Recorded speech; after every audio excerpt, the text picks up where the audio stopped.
the seven original sins, including sloth and gluttony. And Gilligan was the sloth. The glutton, I think, was the captain. And yet, if people don't move if people eat to live, that's good. Living to eat, gluttony is not good, particularly with the American diet of processed and ultra processed food. You're watching the Spotlight Network, starring Hollywood's newsman, Logan Crawford. They now believe a single member. He works with TV and film legends. And now, Logan's shining the spotlight on the world's top emerging authors and creators. International were abducted. This is Spotlight with Logan Crawford, streaming on Roku, Apple TV, and Amazon Fire TV. I'm Logan Crawford, and right now on the Spotlight Network, we're tackling aging with attitude, energy, and science, thanks to author and fitness expert David Emerson Frost. His series of books are inspiring, and they include Strong to Save, Kaboomer, Thriving and Striving into Your 90s, and Burden or Banish.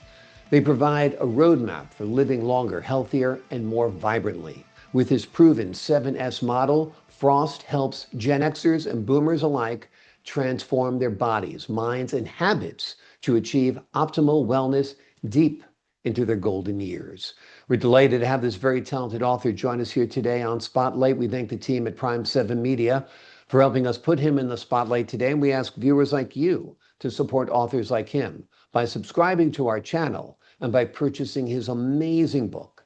The links are below this interview. David, thank you so much for joining me here today. Logan, what a pleasure. I thank you. Looking forward to our chat. Looking forward to talking to you as well, my friend. These books are terrific. When did you first become a longevity, wellness, and fitness guy? Golly, it probably started with that first pull-up I had to do as a chubby Boy Scout many years ago. And I won't share well, I could say like 58, 59 years ago. I was blessed to be a reasonably good high school athlete. But when I found myself at the Naval Academy, the sport of rowing and I had a love in. And the sport of rowing is one of those amazing sports for so many reasons. For instance, there's no I in crew. It's a team effort, and I'm big on the collaboration in the team, like we're chatting today in our collaboration. So college years was really a springboard, but then life happened. I was a naval officer, and the Russians were coming, and it was kind of hard to exercise on a small Navy combatant with 22 laps to the mile for stamina and a weight room that was going like this. But you do the best you can, right? We're told to adapt in life because life is full of speed bumps, turns, and those kinds of things. So got into my career. I was a marathoner and a little rowing here and there. And then in 2001, no kidding, I had my Phoenix moment. At about the same time, I see the scene behind you, Logan, you know, that the skyline of New York changed forever in September of 2001, and my life changed forever. I severely herniated a disc in my lower back. So as America was reeling from much, much bigger problems, I had my own issues to deal with.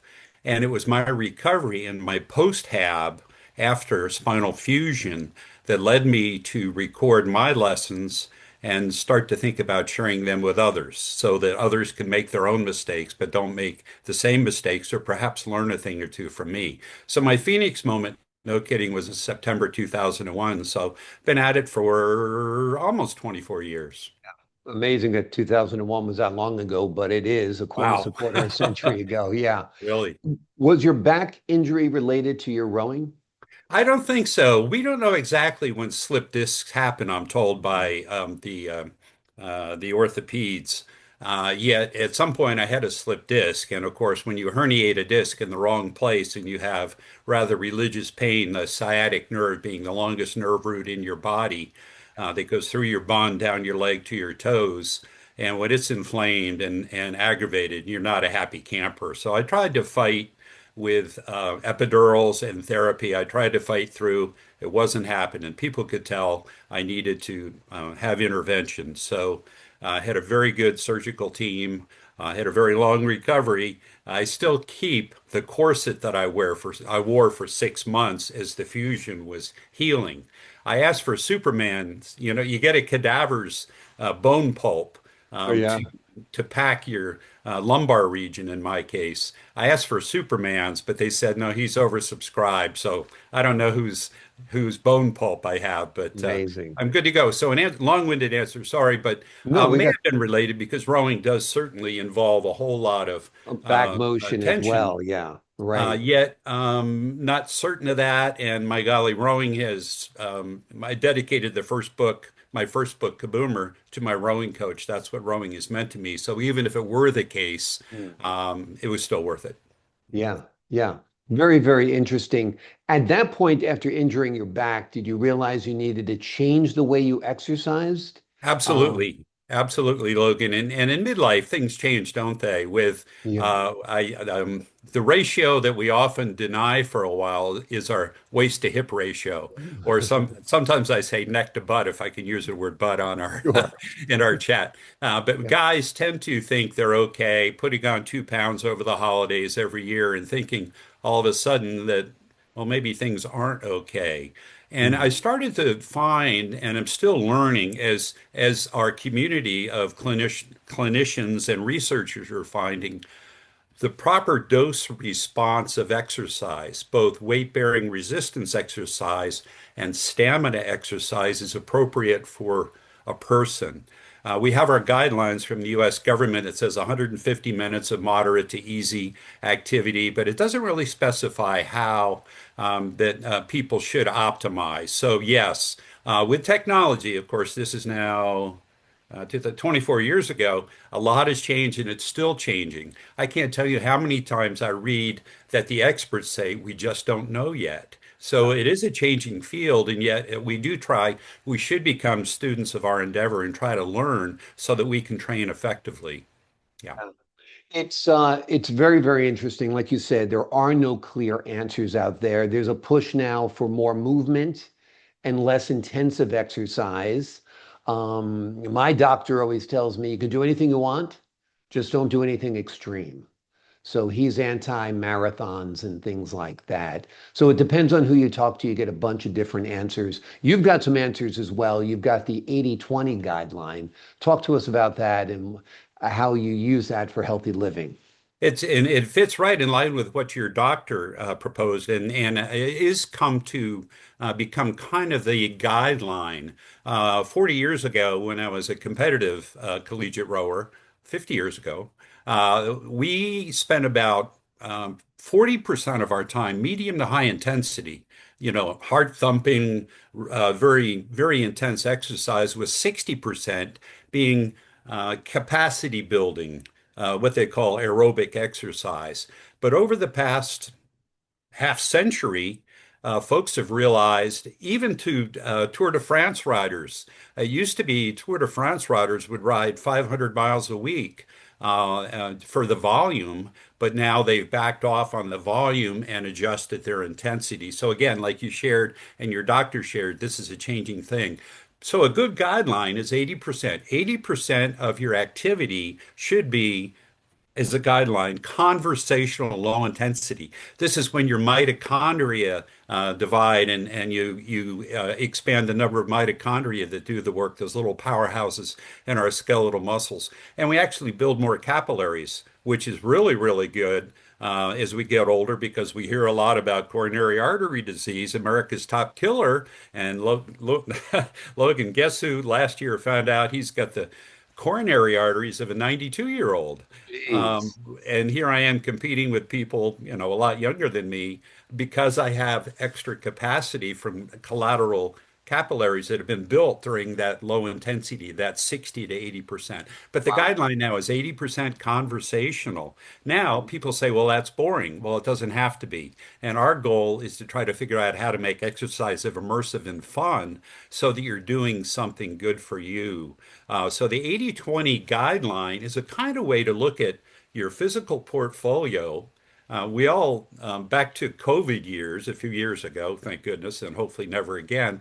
But in COVID, the government estimated a human was worth $10 million. no matter where you live, no matter your socioeconomic background, a human was worth whatever worth meant about $10 Hmm. million. Dollars. So I asked the rhetorical question, if I am worth $10 million, dollars, should I not invest in it with the right investments, Yeah. some safe, maybe a little risk, not bungee jumping, not your doctor doesn't suggest radical things, and Right. yet some high intensity, perhaps 20% of your volume, and I argue more than the government suggests. The government says 150 minutes per week. I say, for me, certainly not enough for what I do.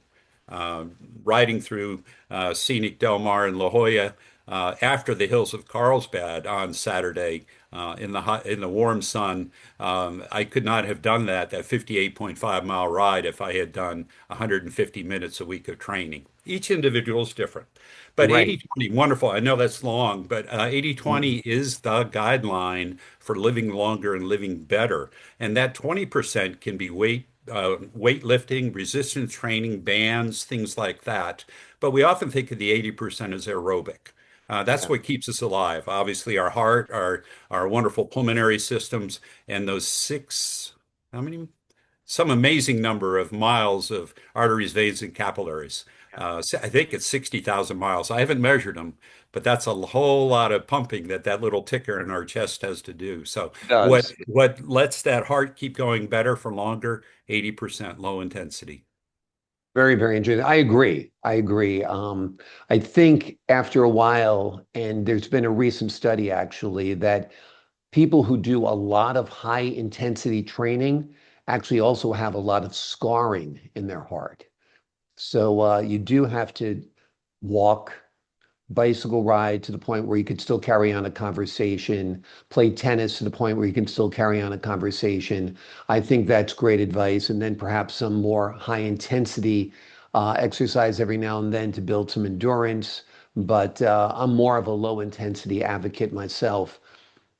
Keeps us Talk to me. alive, and that's the goal, isn't it? I've heard we're going to be dead for a while, Logan, so we want to stay alive and And live it's well, not right? even longevity. You want to be healthy. You want to be Amen. well. I want to Amen. live to 120, let's say, but only if I'm healthy and able to do things. If I'm, in a chair and unable to move, God bless you, but I don't want to be like that. And that's why I exercise. I always say I exercise so I don't, and I eat right so I don't have to be in one of those little gowns that don't close in the back and barely cover your butt, Absolutely. so. And in fact, that is the burden part of the third book, which I hope will be released this year, is whether most elders say they don't want to become a burden to their families. Guess what? They Yeah. become a burden to their families because they're wearing that hospital gown and they're Yeah. not vibrant and they either genetics or lifestyle, but most of the time it's lifestyle over the years has let them lose muscle mass, has let them lose bone density, has let them lose their mojo. And that's just a shame. I call it the two original sins of sloth and gluttony that we have to counter so that we can stay out of those hospital gowns for as long as possible. Absolutely. I find weightlifting, again, normal amount of weights, not very, very heavy weights. If you're doing very, very heavy weights, I feel you're skyrocketing your blood pressure. But some weight training, some elliptical training, is a great combination. And that's what I tend to do and play tennis as well. You just touched on this before. You call it glothic behavior, which was gluttony and sloth, I believe, right? Is that the right Yes, that's combination? correct. Talk Yeah. to us Yeah. about that. Yeah.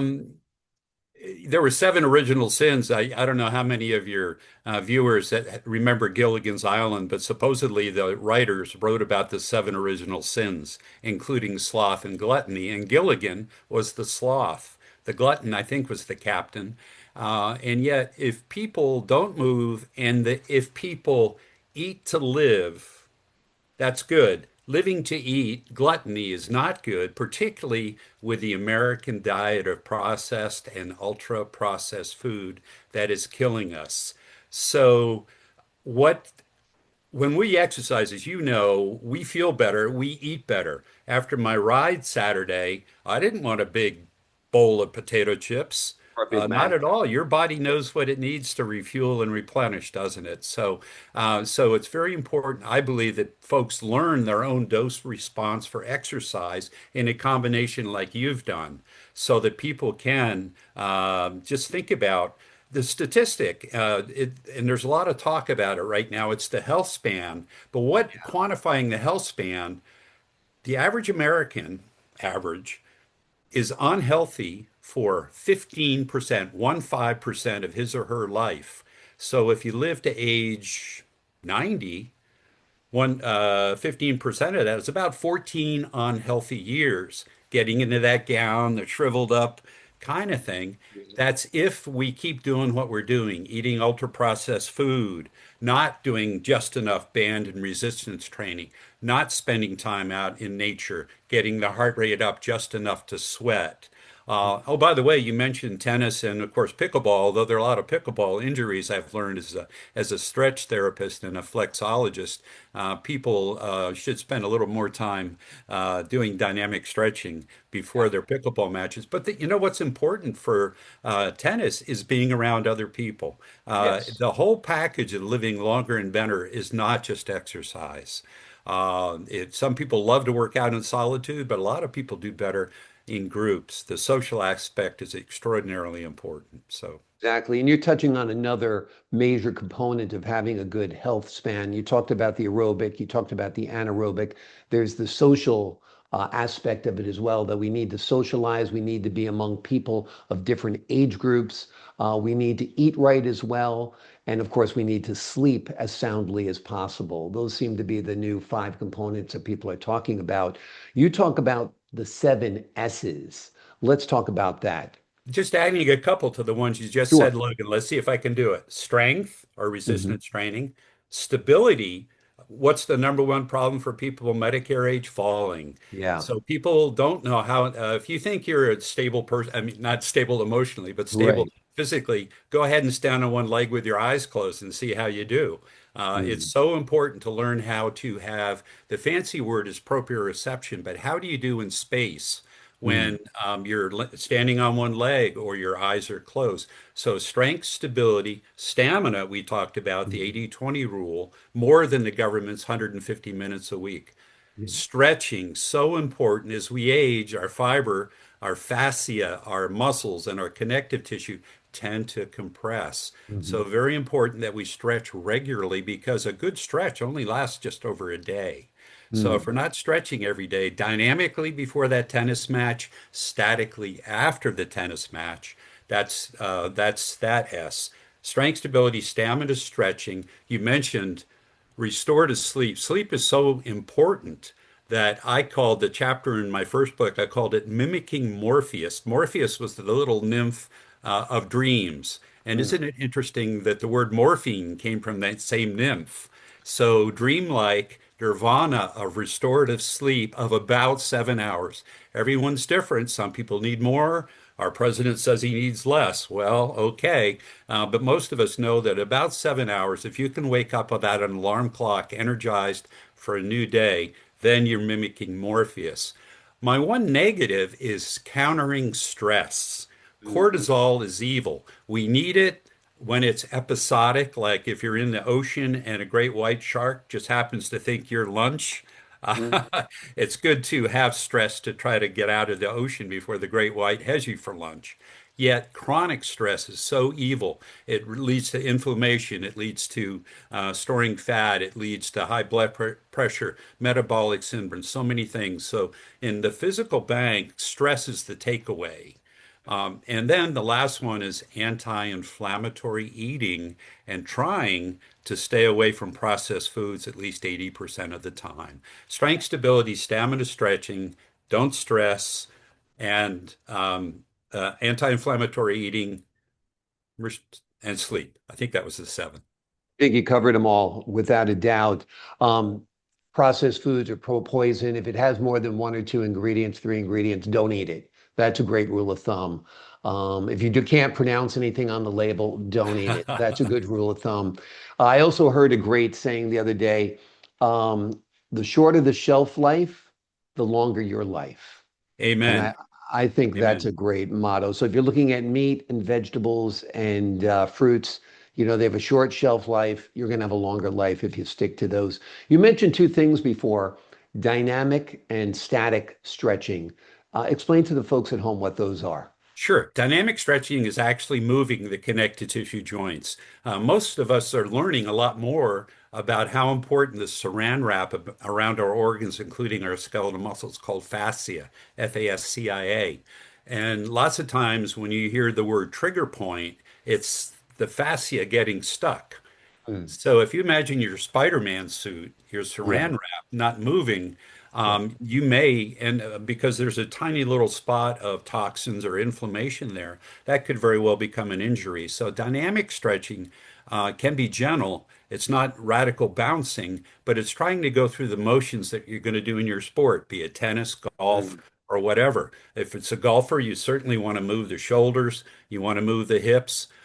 Tennis, of course, you want to work in all three body planes, front to back to get to the net and back to the baseline, side to side, but then also twisting. So you mm. do want dynamic warm-ups on all three body planes, front to back, side to side, and twisting. So, what's a good warm up? Well, if you get a little sweat on your nose or on your forehead, you're probably warmed up enough. It doesn't have to be radical, doesn't have to be your workout, but the best dynamic workout is one that does emulate and prepare for safe sport that you do.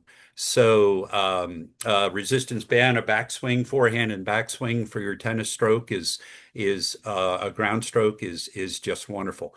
At the tail end, if static stretching is you hold a pose of what now is lengthened muscles after your exercise, maybe a little bit inflamed, but it's warmed up. And so the static stretch afterward, some people say muscle memory, and I don't really like that term, but static stretching, holding a pose for 15 to 20 seconds after, for instance, if you're a runner, you want to stretch your hamstrings for 15 or 20 seconds afterward. Um, so that was a big difference. Dynamic stretching before a great workout or a tennis match, and then static stretching afterward to try to get your connective tissue muscles ready to sleep well and go back at it the next day, unless it's a rest day. Wonderful. Great information, as all your information has been so far. Tell us about the Big Kahuna, if I'm saying that correctly. The big kahuna, well, we've all heard acronyms like Make America Great Again. Yep. I say the big kahuna is for all of us. I'm a personal trainer and I'm starting small, but I think we have a better platform here. My nature is to try to look at complex problems. Here, America, the richest nation in the history of mankind, is also Gothic, and it's sedentary. It's eating poorly as a nation. And what's wrong with that picture? Well, part of it is things we can control. I've read, and I believe it to be credible, that 80% of chronic conditions and diseases are preventable. So why aren't we doing something about it? Well, the big kahuna means keep America's health span unabated. Doesn't Mm. matter how old you are, what your zip code is, what your socioeconomic background is.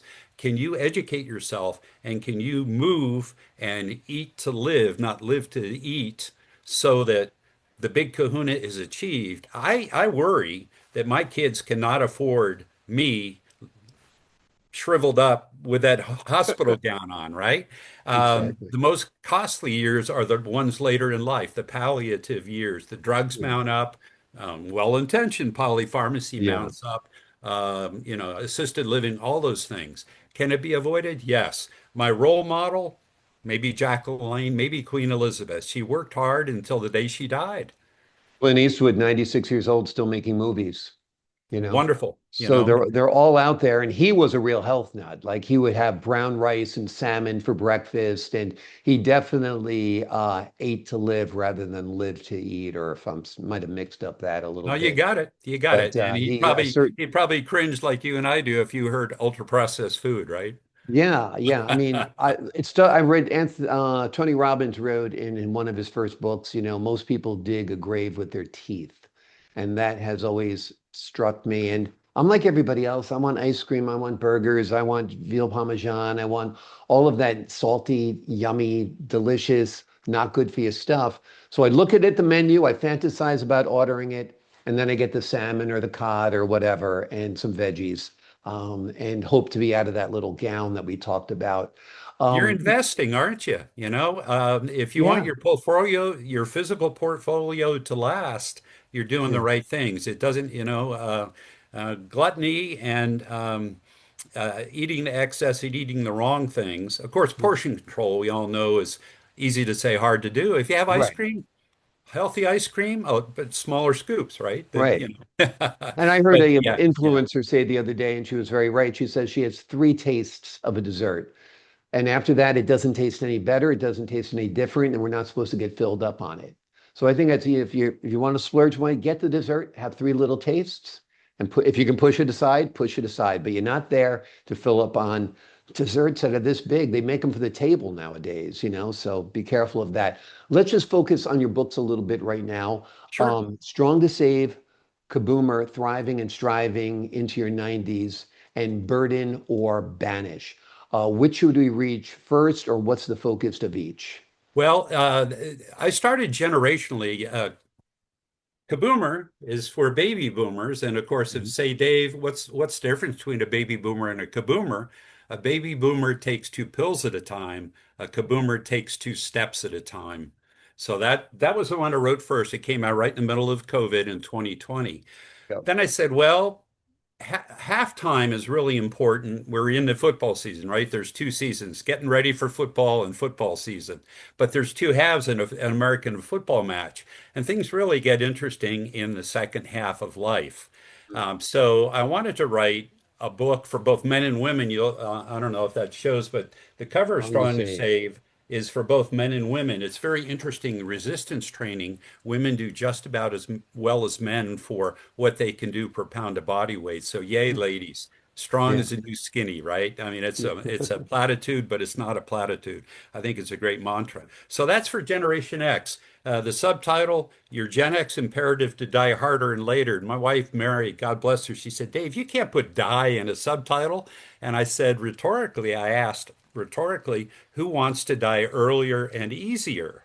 Right. So if you're, say, 50 something, and you may have 50 years left, isn't it important to know in your own way, your own dose response curve, how to get to the finish line with a victory? Not a one that the sports writers say that wasn't a good showing. We want everybody to have a better showing, and I know with the guideline that the majority of chronic conditions and diseases are preventable, why not start at 50 instead of 65? It's not too late at 65, but it's Right. better to start at 50.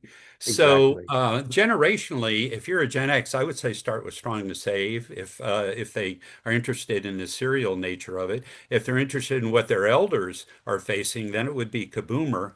But then I shifted from generational to when I found my own kryptonite, Logan, my own coronary artery disease, Mm. calcification from too much exercise. Isn't Was that it from too interesting? much exercise? Too much the calcification because exercise inflames. Yeah. And when I was doing marathons and when I was doing that 60-40 ratio as an elite rower, I had too much inflammation for me Mm. because, ta-da, we found out that I have a genetic marker. Mhm. And everyone can do that if they can afford a little bit extra for a detailed lipid panel. You can Mhm. find out if you have an inflammatory marker that's like causing the stalactites in a cavern. Every time you inflame, your capillaries in your heart are no different than any other part of your body when there's inflammation. What comes in? The macrophages. What comes in? The cavalry, including calcium. When the calcium forms, then you got issues. So, burden or banish, when I found my own kryptonite, I said, I've learned a lot, and let me share what I've learned about trying to live with coronary artery disease. And the majority of Americans either have it or will have it. So why not deal with it early? I'm still doing things, but I'm doing it smarter as we can. So burden or banish is for age of 20 up to the day you die because coronary artery disease, ASCVD, atherosclerosis, cardiovascular disease, is our top killer, and most of it is preventable. Hannibal. You are a wealth of knowledge, and fortunately, you have shared that knowledge in the pages of your amazing books. They include Strong to Save, Kaboomer, Thriving and Striving into Your 90s, and Burden or Banish. Dave has provided a roadmap for living longer, healthier, and more vibrantly. David, thank you so much for joining me here today on Spotlight. Logan, you're doing great stuff, and keep playing that tennis. Will do. I got to get better, that's for sure. My wife beats me all the time. What can I do? But we're having fun, and we can talk while we're playing. There you go. Thanks so much for your insight, your wisdom, and your great advice on health and all matters. To the folks at home, I'm Logan Crawford, thanking you for your time this time. Until next time on Spotlight.